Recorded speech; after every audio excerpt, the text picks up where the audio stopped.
Hello everyone, my name is Link, the trained up professional, and let's get right the fuck into it. I sit in Amicus' room in stunned silence for a long time. I still haven't been able to comprehend the series of events that have just unfolded. All I could piece together was that Alex, for whatever reason, had tipped Cato off as to what we were planning. No shit. I suppose Cat hadn't expected Cato to use such drastic measures, judging by his reaction, but he'd wanted to put a stop to our plans just the same. I don't bother myself with trying to figure out Alex's motives anymore, though. Instead, I'm left to sit here and wonder if there's anything I can possibly do to get out of this. Well, I mean, last I remember, those curtains back there lead to a balcony. I soon find out that the clicking sound was the door locking. I suppose that means Cato is the acting emperor again, which, with Cato being either incapacitated or even dead.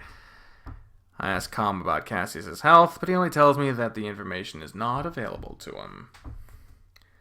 So I wait, sitting on the couch for hours, wondering if the next time the door slides open, it will be my death. I need Amicus.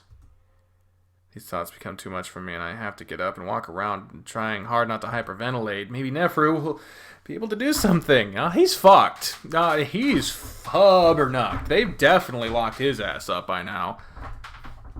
He must have heard about what happened by now, unless Cato did something to him as well. Well, that fucking wine definitely fucked him up in a way that is not typical, so I wouldn't be surprised if they poisoned him as well. With a deep breath, I push past the curtains and out onto the balcony. Yeah, I fucking said that there was a balcony. It's already late afternoon, but that's not what catches my attention. Instead, it's the smoke rising over the city, the sun shining behind it all to give it a strange red glow. I stare, wondering what could have possibly happened in the short time between this morning and now. Calm? Yes, William? Why is there smoke over Adastra City? There's a pause. Here's what I found. At approximately the 11th hour, Cato proclaimed himself Emperor of Adastra. Shortly after, Emperor Cassius was poisoned by a child pet. Cato then dissolved the triumvirate and assumed absolute control of the empire. There are destructive riots in all the major cities. Is Cassius alive? That information is not available to me, William. I sigh and stare down to the water, feeling sick. I wonder how much of this is my fault. At least a little bit, if not for all of it, for just being here in the first place. Now that Cato's framing me, I'm going to die. A vision blurs with tears before one drops down onto the sloshing lake below me. And then I remember. I deleted my profile from Com's database. I'm trying to remember what I was told about how exactly it works. Something to do with the AI's security system.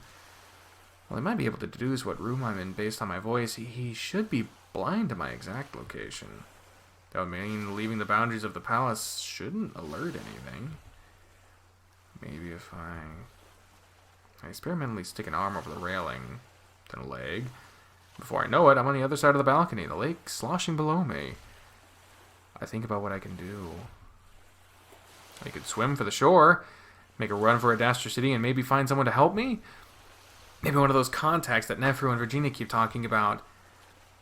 I could also just hide somewhere, maybe even on the island until things settle down for a bit. Running into a city in chaos probably wouldn't be the best move, but I already know what I'm going to do. I'm not going to leave the palace. Why? I'm going to find my way back in. I need to get to Amicus. I need to tell him what happened and figure out a way to fall back on our last resort. My stomach twists at the idea, but I know that we're out of choices now. With that, I look down at the water and let go. I plunged into the water with a splash, the cold taking my breath away in an instant. Immediately, I realized the mistake of jumping into the lake with a heavy robe. I'm able to kick out of the loose-fitting garment within a few seconds, though, and I start swimming around the edge of the balcony towards the shore. It's not that far, but I start to worry as I feel my arms and legs burn from the strain. Even though the beach is right in front of me, it seems to take longer than it should for my feet to touch the ground. Just as I feel my limbs start to give out, I feel the sandy bottom of the lake against my toes. I gasp with relief, struggling through the deeper end of the shallows before stumbling onto my hands and knees, forcing myself to move forward until I reach the beach. Reach the beach. This looks like a bright summer day. The previous screen had a fucking dusk setting. What the shit happened? Even now, in this moment of desperation, I have to lay out in the sand for a moment, gasping for breath as I feel my numbed limbs come slowly back to life. I just ate, so I'm like out of breath. What the fuck? I suppose all the anxiety and no food all day have left me feeling weak. I finally realize how exposed I am out here. How easy it would be for someone to see me from the gardens or even from the windows of the palace. With a grunt, I force myself to roll over and start crawling for the tree line in the garden so that I can at least have some cover. I thought we went to the island. I didn't realize we went to the same fucking... As I crouched there in just my underwear, still trying to catch my breath, I realized how quiet it is out here. Again, it's like striking... It's a fucking thing. It's a striking contrast to how violently things had changed just hours ago. Finally, after a deep breath, I start pushing my way through the gardens, walking through the foliage rather than using the paths. I doubt anyone's taking a garden stroll, considering what's happened, but the one thing I learned is that no one's predictable here. Also, it wasn't dusk, it was the morning, because we got up for breakfast, so it would be more dawn, and I guess day fucking broke in the 2 seconds we were in the water. So I tried to keep hidden, using the large, exotic-looking plants as cover before leaping across paths and ducking into the plant life again, hopefully not attracting any spiders. As I get closer to the palace... Why are we going to the palace? That's where Murder McFuckface is at. Why are... As I get closer to the palace, I try to think about how I'm going to do this. Oh! The thing you should have figured out a while ago? Oh, Lord. With any luck, no one's actually in the palace. It makes sense after what happened. Would it? You're just telling me it would make sense, game. I don't like it when people tell me that their shit makes sense. If anyone is in the palace, I just have to hope they aren't Kato. There's also the problem of actually getting Amicus out of the dungeons. Well, I might be blind to calm. Amicus definitely isn't. I need to get to Neferu. You would definitely know about what's happened by now. Maybe we could come up with a plan if he doesn't have one already. He always seems to know what to do. Well, usually. I just have to hope that something hasn't happened to him. So I come up to the palace entrance, I look around, the quiet starting to become unnerving. I don't see anyone, so swallowing hard, I jog through the entrance of the palace. The cool air of the hallways hits my damp skin and makes me shiver, both in the cold and the tension. I'm sure to keep close to the walls, always looking ahead to a doorway or pillar that I can duck behind in case I see someone. Luckily, that doesn't happen, and I'm more and more convinced that no one is actually here. Before I know it, I'm coming up on the hall that holds Neferu's room. My breathing quickens as I get closer to the door, knowing that I'll feel a lot better if I can just have some guidance. Some shit's gonna be on the other side of this door, dude. They've done this dramatic door gag multiple times. I've been here for a while and I've gotten used to the way of things, but I'm completely out of my element now. I make it to the door and reach out, pressing the panel to slide it open. The room is empty. I stare for a moment, as if doing that will make the jackal magically appear back in his bed where I last saw him. Then I see something on the floor. Green shards of shattered glass, wine bottles knocked from the table to the floor. An ominous feeling starts to blossom in my chest as I note the purplish-red stains among the glass. The spilled wine dried from how long it's been there. I swallow again to wet my throat, looking to the ceiling, about to call out to Com and ask for Neferu's location before stopping myself. I don't know if actually alerting Com to my location is a good idea. I'm pretty sure the security portion of the AI is separate from the rest of Com, but I don't want to chance it. I sit in there for a moment, unsure of what to do now.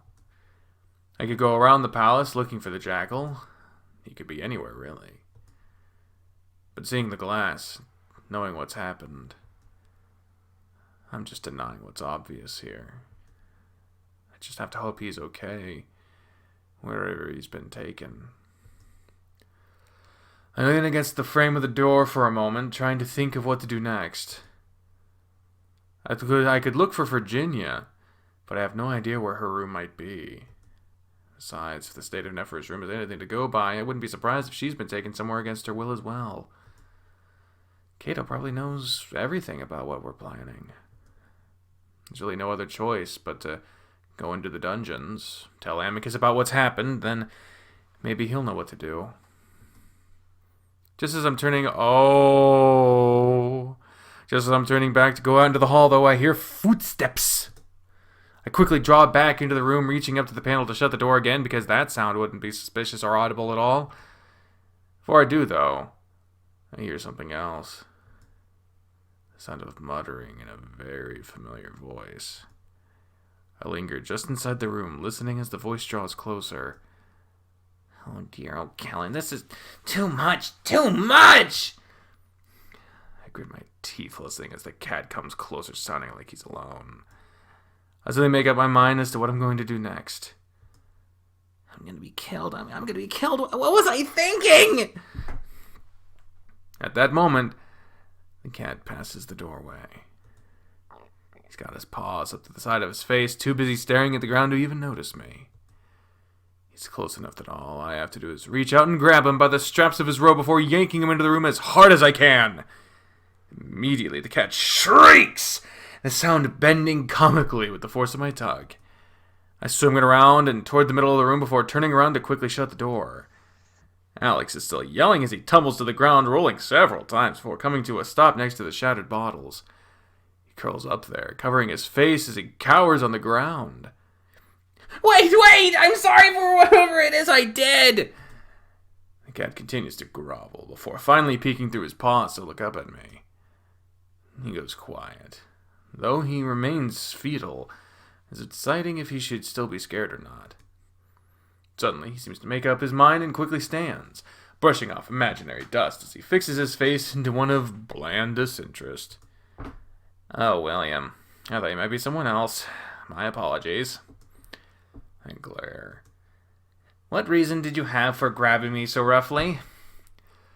No more bullshitting from you. What the hell is going on?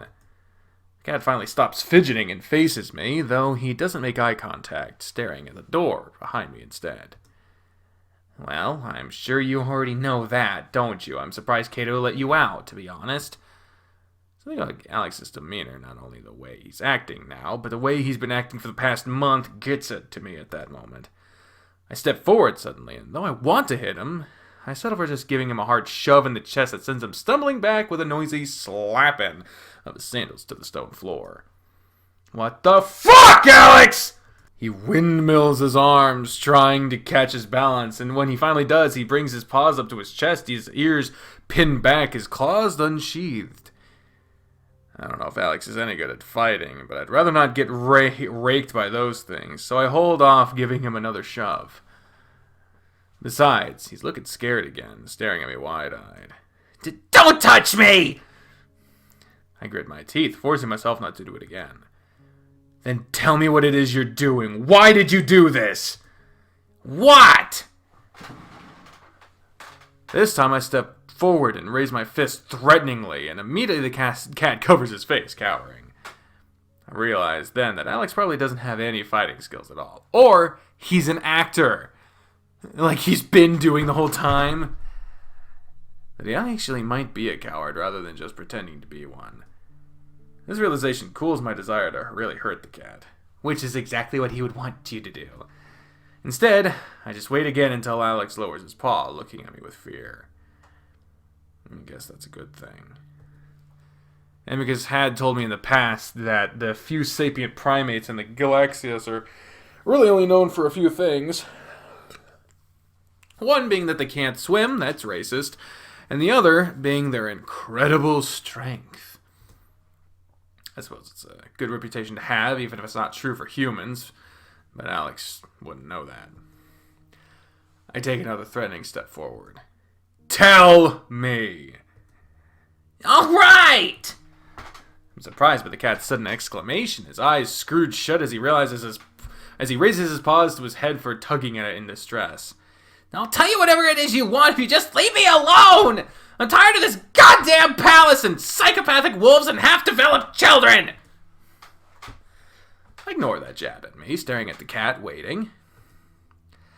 I'll probably be deported soon anyway, if not executed. Cat's voice catches in his throat, and he raises a paw to his mouth, seemingly about to cry again. He really is scared, and that gives me an idea. Listen, I'm trying to help Amicus to his rightful place on the throne. Maybe, if you help me out, and Amicus does become emperor, I can work something out for you. You know how close we are. I wait as he tries to gather himself, clasping his paws together before simply looking at the ground. He doesn't say anything, though, so I sigh. Why did you tell Cato about our plan? Alex echoes my sigh, looking away off to the side. There's a lot of the Galaxia's politics you wouldn't understand, William. Well, simplify it for me, then. I may be half-developed, but I think I'm starting to get the hang of how things work around here. And if I tell you you'll leave this cursed moon, you'll help me leave this cursed moon. Get a fucking professional in here, Jesus Christ. I grit my teeth. Yes. Alex side-eyes me before shaking his head. I became a pet for a single reason, not for ambassadorial or Adastra morpho relations, not even to gather intelligence. I mean, originally that was my purpose, but I became close to Cassius over the course of several official meetings and dinners. My department took notice and altered my assignment. Cat goes quiet again. Alright. Then what are you here for now? Alex takes a deep breath and looks at me in the eye. Chaos. I wait, but that's all the cat says. I frown at him. You're here to create chaos? Alex's voice suddenly becomes monotonous. An unstable government creates an unstable society. Progress is stalled and outward endeavors turn inward. The society worries less about what is happening outside their borders while becoming more concerned with their own issues. It's like he's reciting something he's heard many times before. Thinking about it, the explanation seems to have some reason to it. Alex's seemingly senseless decisions, shifting alliances, and general odd behavior could be explained by this. He's only here to make things more difficult for the wolves to integrate back into the Galaxias. To prevent them from progressing out of the technological and economic slump they're currently in. He's not just against me, Amicus, Cassius, or even Cato, but rather all of us at once. I think about the billowing smoke of Adastra City, what's probably happening to dozens of cities right now, and I suddenly feel an overwhelming feeling of disgust for the cat in front of me. A lot of things have happened on this moon that bothered me, but this particular act of sabotage is probably the worst.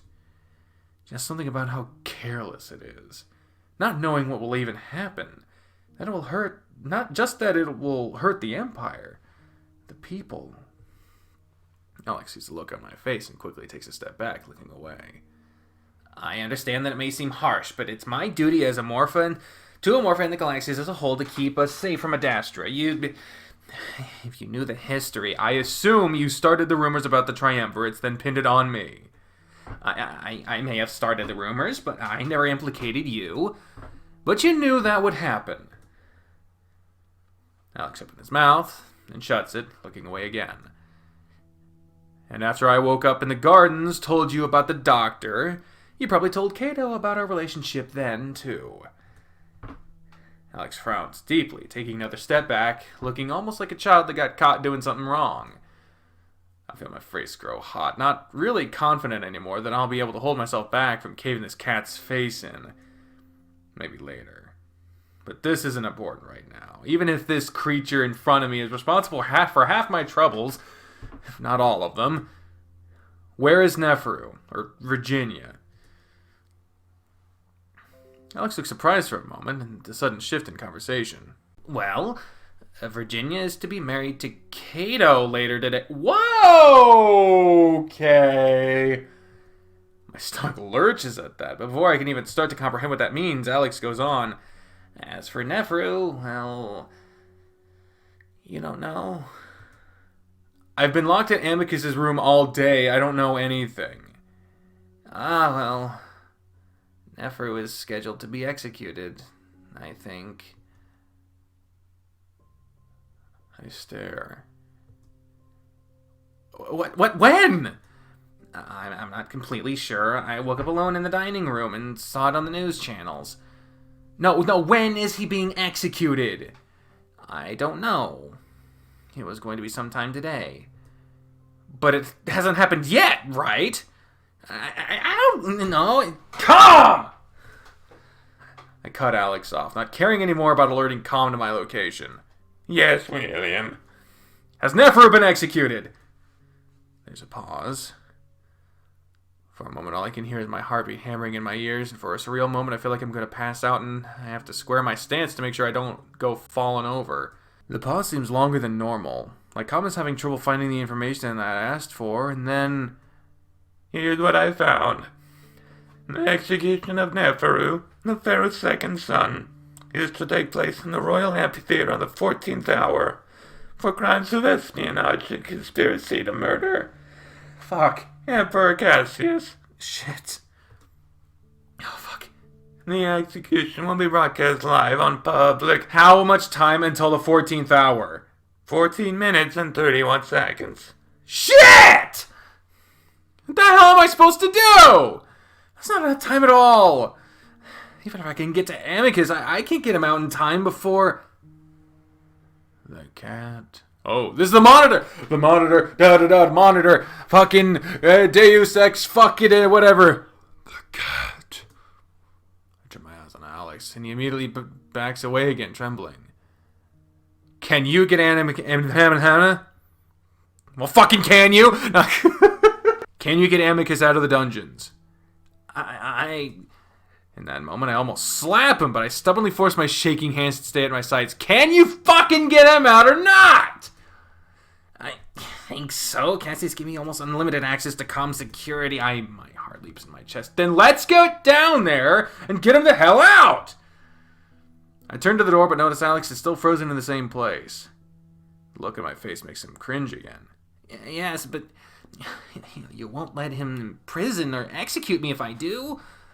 Alex, I will kill you right now if you don't fucking do what I tell you! The cat jumps and yelps as I scream at him, scrambling to head to the door with me hot on his heels. The cat was at least right about one thing. I would never be able to be a diplomat, if that's what he really is. I'll follow as closely to the cat as possible, practically stepping on his heels. Alex is clearly aware of it as his ears twitch back and forth nervously, trying to inconspicuously glance back at me every now and then. Halfway to the dungeons, though, the PSA system crackles over our heads. Citizens of Adastra, please prepare for an imperial address by Emperor Cato. Alex looks back, but I force him to keep going with some prodding in his back, praying that maybe this won't have to do with the execution, or that Cato might be canceling it altogether. Fingers fucking crossed. Of course that's not the case. Well, at least they didn't make me wait to find out.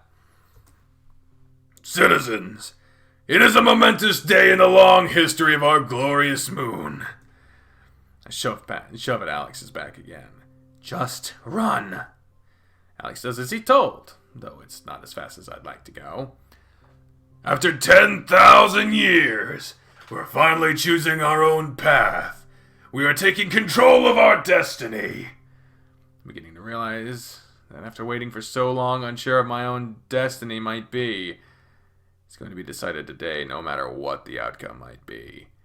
And that begins with showing our fellow siblings that we will no longer tolerate their Shit, this is live, isn't it? Fuck!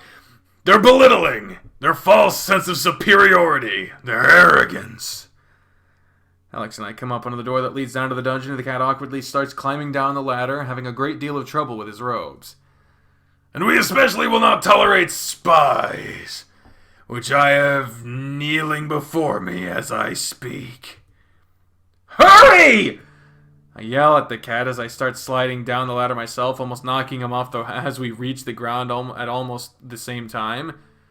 The offer of false alliances, the whore of jackals, the flower of Camia. I follow the stumbling cat through the musty hall of the dungeon, never having been in this deep before, considering my meetings with Amicus had to take place near the entrance. We reach a cell door, and Alex presses a part of the panel on the wall, a beige marble slab rather than the more glossy black panels above. It opens to a small, cramped cell. A bed in one corner, a sink, toilet, tiny shower in another, and what looks like a desk near the door. Amicus is in the bed, curled up on his side, facing away from us. Amicus!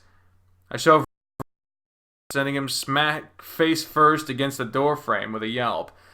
Oh, no. He's gonna fucking close us in there and lock us in, and we're gonna be fucked. The big wolf starts to stir before I reach him and throw my arms over him. I feel him jump underneath me, and I know I've just woken him up. He turns his head to look at me. William? He sits up against my hugging, automatically wrapping his arms around me. Wait, how did you... He looks over my shoulder. Alex? Amicus! Cato was the Emperor. He's about to execute Neferu. You need to... I choke on my words, only now feeling the weight of the information I'm dropping on Amicus right now. You need to challenge him to combat! I surprise myself as I suddenly start to cry, realizing my own words as I say them. In that moment, I can see all the confusion, bewilderment, and shock in my wolf's face. His mouth hanging open just slightly. He probably wants to ask me a million questions, but in that space of a few seconds, I see his expression set to one of serious determination. That's the expression we need! That's the man! All right. Where is he? The sudden shift from confusion to a sense of duty and confidence actually stops my crying, even as the first tears spill over. The amphitheater, it's happening right now! There he is. For just a moment, the wolf continues to hold me, wipes a tear away with his thumb, then gently moves me aside as he swings his legs over the edge of the bed. Alex, can I leave the dungeon? Let Amicus leave the dungeons, please. Alex looks up at the ceiling, clearly unsure of what he's doing. Shall I remove Amicus from the prisoner list, Alex? Yes. It is done. At that moment, I suddenly realized then that Cato isn't being broadcast down here. I don't even know if the execution has been carried out yet or not. Amicus hops off the bed. All right, we must move. This time, Alex is knocked on his ass as Amicus practically steamrolls him on his way out the door. I jump over the cat as I follow my wolf. Though much bigger, Amicus is still just slightly faster than I am as I sprint after him, his thundering footfalls echoing through the halls. What of Cassius? He yells back at me as I follow. Poisoned! I don't know what condition he's in right now. I gasp out the answers. I can't see his face as Amicus is silent, continuing to run. We reach the ladder and Amicus somehow climbs the thing with 3 gigantic lunges, skipping several rungs at a time. The poor fuck has not been able to train, has not had proper nutrition, not had proper anything, preparation. He is probably in the least possible conditioning he could be for challenging someone who is repeatedly proven to be way stronger than he is. But Amicus has gotten one over on him before when it came to figuring out his weakness, when he ripped off his visor. The only way Cato was able to get out of that was with the drone's help, so hopefully this is a...